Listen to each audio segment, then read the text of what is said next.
Eso al final. Si le quitamos todo el tema académico, todo el tema técnico, y nos reducimos, es un tema de honestidad. Es eso lo que se está buscando al final con todas estas actividades, con la labor de las organizaciones, con el apoyo de los cooperantes.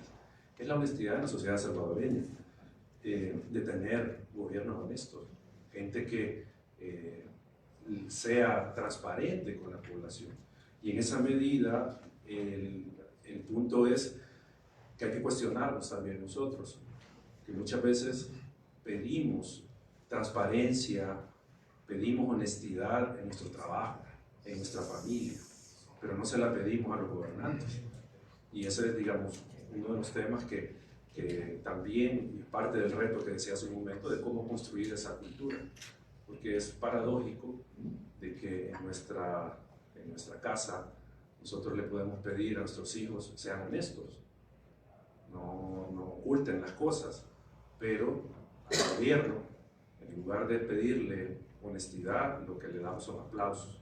Entonces, y no digo que los que estamos aquí hacemos eso, pero digo, la sociedad salvadoreña ha caído en eso. Entonces, creo que ese es el punto al final de todo esto, cómo construimos una sociedad más honesta. Así que, gracias por el espacio de sus agendas, por venir a escuchar lo que tenemos que decir y lo que los panelistas van a decir.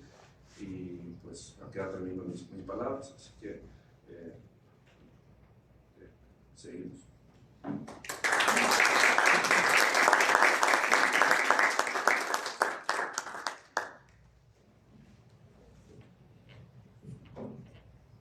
Muchas gracias, Eduardo, por sus palabras. Seguimos con la agenda de esta mañana y vamos a dar paso a la conferencia magistral. Para ello tenemos el honor de contar con la compañía del señor José Ugaz, a quien damos la más cordial bienvenida a El Salvador. José Ugaz es un reconocido jurista peruano, ha sido asesor de diversas comisiones del Congreso peruano, fue procurador ad hoc de la República en distintos casos de corrupción en el Perú, entre ellos el caso Fujimori-Montesinos. José además fue presidente de Transparencia Internacional entre 2014 y 2017. Ha sido consultor de diversas organizaciones internacionales, fue oficial de Derechos Humanos de la Misión de Paz de las Naciones Unidas para El Salvador en 1992 y ha sido funcionario de la Oficina de Integridad Institucional del Banco Mundial. Y es autor de los libros Prensa Juzgada y Caiga quien caiga. José, bienvenido. Entonces los dejo con él para esta presentación.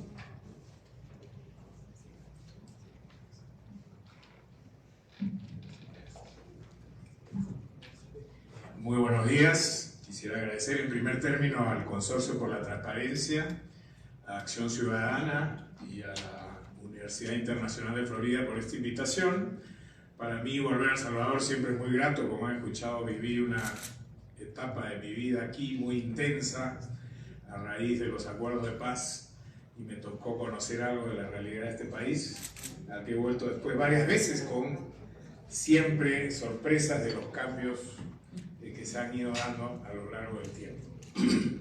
Se me ha pedido que comparta con ustedes algunas reflexiones sobre los desafíos que plantea la corrupción, en particular para erradicar la impunidad. ¿Cuáles son los retos que tenemos en estos tiempos para enfrentar circunstancias tan severas como las que está generando la corrupción en América Latina?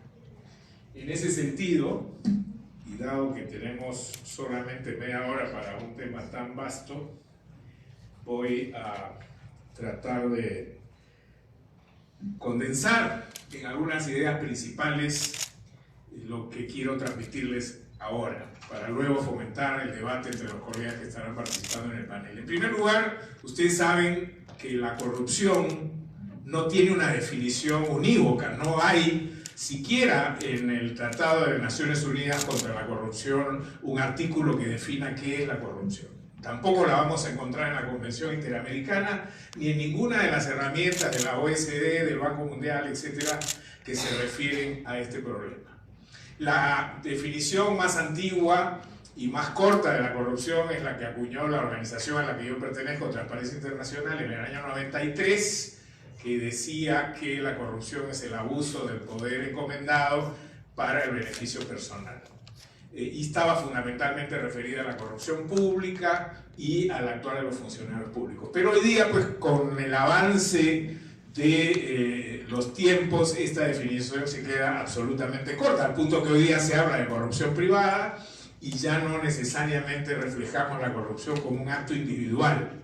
Cuando a uno le hablan de corrupción en América Latina, todavía fundamentalmente se le viene inmediatamente la imagen del soborno. Alguien que está pagando debajo de la mesa por obtener algún tipo de favor indebido. Pero ese concepto de soborno ha sido largamente superado. Sigue siendo el soborno, por cierto, parte de las tramas de corrupción, pero hoy día esta tiene un rostro mucho más complejo. La profesora Sarah Chase, norteamericana, que ha trabajado un libro muy importante aquí al lado en Honduras, tiene un concepto de corrupción que a mí me parece sumamente ilustrativo, en el sentido de que ella dice no son actos individuales solamente, sino que estamos hablando de sistemas operativos. Y cuando hablamos de sistemas operativos de corrupción, estamos hablando de la interacción de un conjunto de segmentos de la sociedad o grupos, como la clase política, los funcionarios públicos, las élites privadas, y en el caso de América Latina hoy día, con más fuerza que nunca, los grupos de poder de facto, es decir, las economías criminales, la minería ilegal, el narcotráfico, la trata de personas, la tala ilegal, etc. La confluencia de todos estos intereses genera entonces que se produzca una dinámica perversa que genera un sistema. Y esto explica por qué, si sacamos a un presidente o presidenta corrupta, como ha pasado aquí en mi país y en todos los países de la región, eso no garantiza el cambio radical de un país corrupto a un país, por lo menos, con una corrupción controlada. Yo soy peruano y estuve a cargo los primeros meses, 14 meses de la investigación contra el expresidente Fujimori y su red criminal.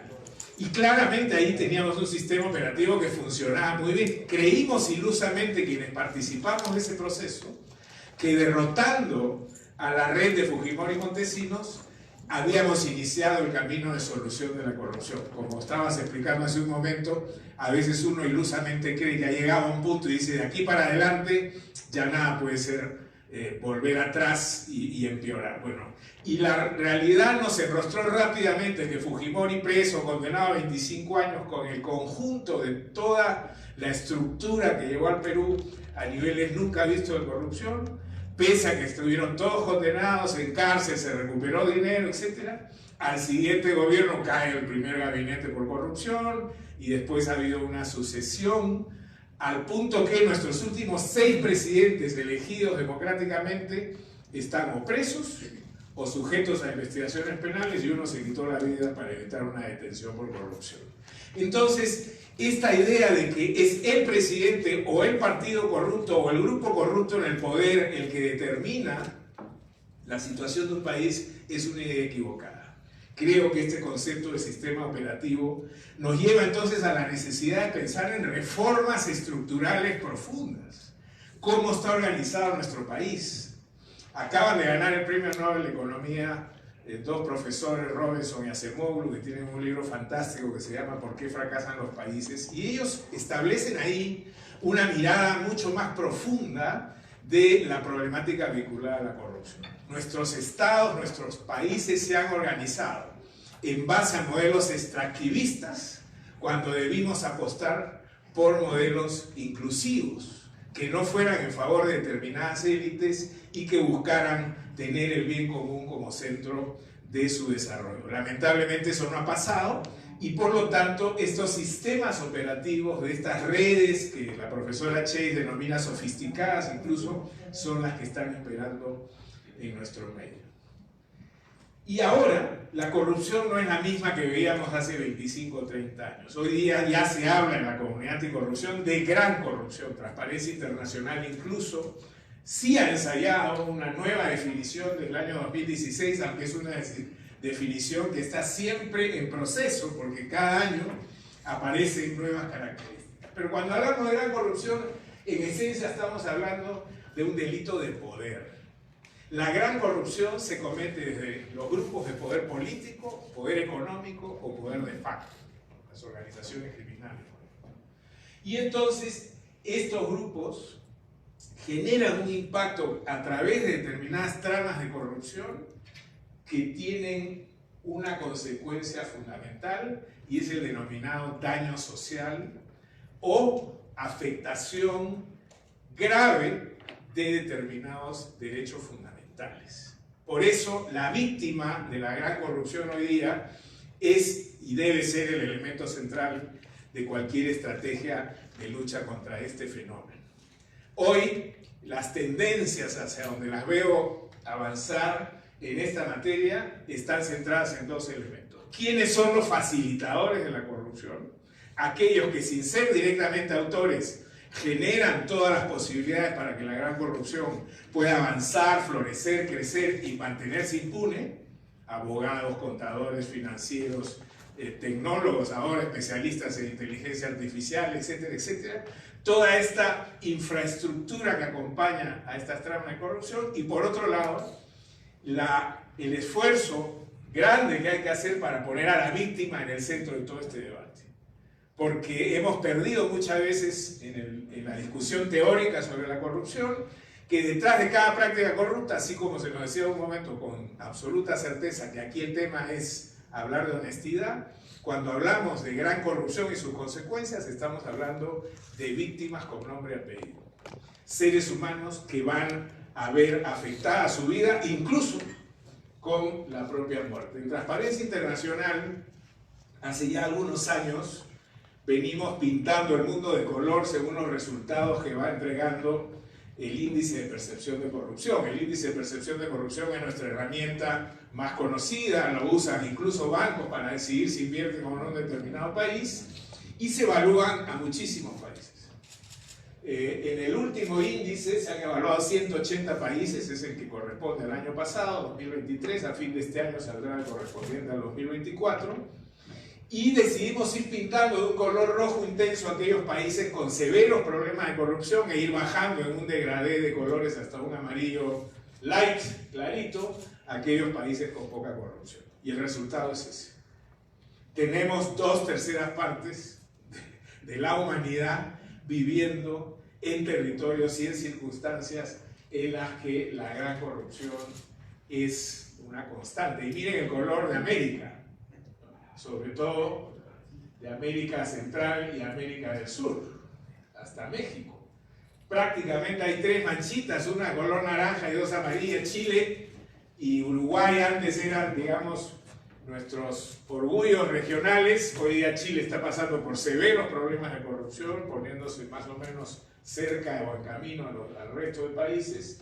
Costa Rica ahí peleando su propia situación, y Uruguay, vamos a ver qué va a pasar ahora con el cambio de régimen, pero venía también con algunos deterioros significativos. Entonces, esta foto lo único que pretende es demostrar objetivamente que la corrupción es una realidad que está afectando severamente a la humanidad, tanto que en la Agenda Mundial de Naciones Unidas, los llamados Objetivos de Desarrollo Sostenible, que era la agenda para el 2030, faltan solo 6 años, uno de esos 17 desarrollos es el de no corrupción, así como cero hambre, acceso al agua, defensa del medio ambiente, etc., está incluido en el Programa Mundial de Desarrollo Sostenible la lucha contra la corrupción, en la que lamentablemente los resultados políticos de los últimos tiempos a nivel global no ayudan. ¿Cuál es el costo que genera la corrupción? La corrupción, así como es multicausal, y por eso es imposible definirla desde una sola perspectiva, puede haber una definición moral, una definición religiosa, una definición económica, una sociológica, jurídica, etc., también es múltiple en las consecuencias que puede generar. Entonces, muchas veces nos detenemos solamente en el costo económico de la corrupción. Y los economistas y las contralorías y las fiscalías nos hacen números sobre cuánto se pierde con el dinero que se desvía de la corrupción y qué se podría hacer con ese dinero, construir tantos hospitales, escuelas, etcétera, etcétera. Pero eso no es suficiente para describir la complejidad de las consecuencias que este problema le genera al mundo. Entonces tenemos efectivamente consecuencias económicas, pérdida de recursos públicos, desviación de miles de millones de dólares que debían ir a programas estatales o programas sociales que terminan en los bolsillos de los políticos o funcionarios o grupos económicos corruptos. Eso trae además en lo económico un desincentivo de la inversión. Mi país está pasando por una crisis sostenida en esta materia, por ejemplo, y hemos perdido ya varios grados en las calificadoras de inversión. Perú debería estar, por su minería de oro y por el desarrollo industrial, en una posición mucho más expectante, y no vamos a tener el crecimiento deseado, además de haber sido el país con más muertos a nivel mundial en la pandemia y con una crisis económica, a pesar de que teníamos una macroeconomía bastante sostenible. ¿Cuál es la consecuencia? ¿O por qué se produce esta consecuencia? Precisamente por el desincentivo. Los grandes inversionistas ahora miran al Perú por reserva, porque tenemos un sistema de justicia bastante complicado, gobiernos absolutamente inestables, populistas y sin ningún respeto por los contratos internacionales que han firmado. Tenemos un alcalde que se ha dedicado a llevar arbitraje a las grandes inversiones de transporte en la ciudad, etc. Y eso evidentemente desincentiva las inversiones económicas, que son la inyección de capital que necesita un país en vías de desarrollo para poder avanzar. Y por supuesto esto trae un incremento de costos, en fin, hay una serie de consecuencias económicas que no son otra cosa que la traducción del impacto de la corrupción en el aspecto social. Como decía hace un momento, la corrupción mata, ¿cierto? Cuando se producen actos de severa corrupción, hay que ver lo que está pasando en Venezuela o en Nicaragua, particularmente en Venezuela. El impacto que está teniendo los actos corruptos solamente en el programa de las cajas CLAP, que es el sistema de alimentación que ha implementado el gobierno desde Chávez hasta Maduro, es espantoso. Un ciudadano adulto promedio en Venezuela ha perdido 11.5 kilos de peso porque no puede ingerir más que un alimento al día. Y hemos visto esas imágenes de gente buscando comida en la basura. Y el 38% de niños que se han visto severamente afectados por desnutrición y que ya no van a tener capacidad de recuperación, etcétera, etcétera. 7 millones de venezolanos migrando. No sé cuál es el impacto aquí. En mi país tenemos casi ya 1.800.000 venezolanos viviendo en el Perú, con todo lo que eso significa en términos de incorporación, xenofobia, incremento de reacción social, violencia, etc. Entonces el impacto social de la corrupción es brutal. En Venezuela hoy día, evidentemente, hay un régimen que, como todos sabemos, se pretende perennizar, llevando incluso un fraude a todas luces ocurrido, y sin embargo no hay ninguna reacción del gobierno frente al hambre, en los problemas de salud, no solamente porque no hay la medicina, sino porque no hay luz eléctrica por muchas horas al día, no hay posibilidad de hacer operaciones en los hospitales, etc. Ese es el impacto social de la corrupción, y esto es por poner un ejemplo extremo, pero podríamos hablar también de situaciones que ocurren en El Salvador o que pasan en el Perú o cualquier otro país de nuestra región. El Perú, teniendo las reservas económicas que ha tenido, fue el país más impactado con muertes per cápita en la pandemia.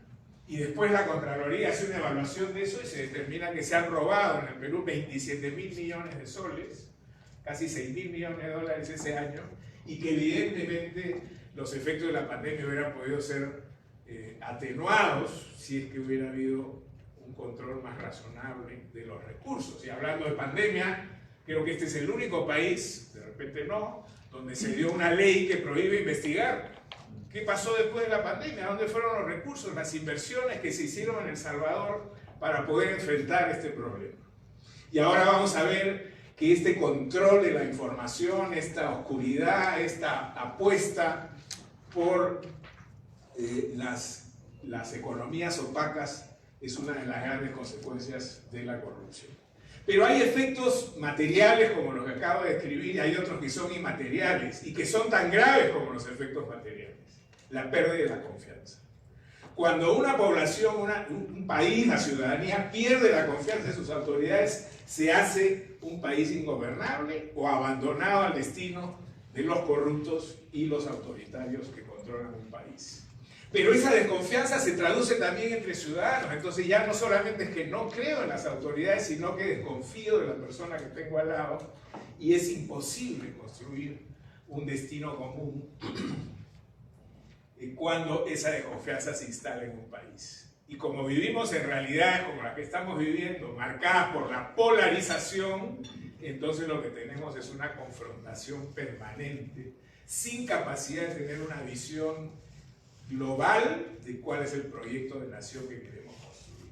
Los estados polarizados, entiendo que aquí pasa lo mismo que en Argentina, que en Perú, que en Colombia, y en general en los países de la región, no es posible establecer un mínimo razonable, dialogado, que permita decir, bueno, en los próximos 10 años nos vamos a dedicar a reducir la anemia infantil, a generar una posibilidad de incremento del trabajo, lograr esquemas de seguridad interna, seguridad ciudadana, que sean razonables, etcétera, etcétera. Esos impactos inmateriales, la debilidad o el desmontaje institucional de un país, están pasándonos una factura muy grave. Volviendo al caso peruano, Fujimori probablemente es el ejemplo de corrupción más estructurado que ha habido en América Latina en los últimos tiempos. Y estuvo en el poder 10 años, y el daño que le hizo al Perú en términos institucionales todavía no lo podemos recuperar de las Fuerzas Armadas, del sistema de justicia, etc. Pero luego vino Pedro Castillo, muchos años después, un presidente que venía con el auspicio de ser un profesor rural, gremialista del gremio de maestros, etc., que generó una esperanza muy grande en los sectores postergados de mi país, y solamente estuvo un año. Y terminó su faena en un penoso intento de golpe de Estado en la televisión. Sin haber hablado con nadie, por supuesto, terminó preso, que es donde está hoy. Pero el daño institucional que le generó Pedro Castillo al Perú en ese año ha sido mucho más grave que el que generó el gobierno, el decanato de gobierno de Alberto Fujimori. Porque Alberto Fujimori de alguna manera tuvo tecnócratas en su gobierno, respetó cierta meritocracia. Castillo barrió con todo. Y el símbolo de eso es que nombró un ministro de Transportes y Comunicaciones, que es el ministerio que más dinero maneja en el presupuesto peruano, miles de millones de soles, y cuando se le pregunta al ministro recién nombrado, ¿y usted qué experiencia tiene en esta materia de Transportes y Comunicaciones? Dijo, bueno, tengo una licencia de conducir. Hoy ese señor está prófugo, y desde el día que se instaló, lo que hizo fue descabezar toda la burocracia meritocrática que teníamos en el sector, y hoy día estamos en una crisis tremenda. Entonces los efectos inmateriales son tremendos. Y los políticos, las consecuencias en el ámbito político son sumamente graves también.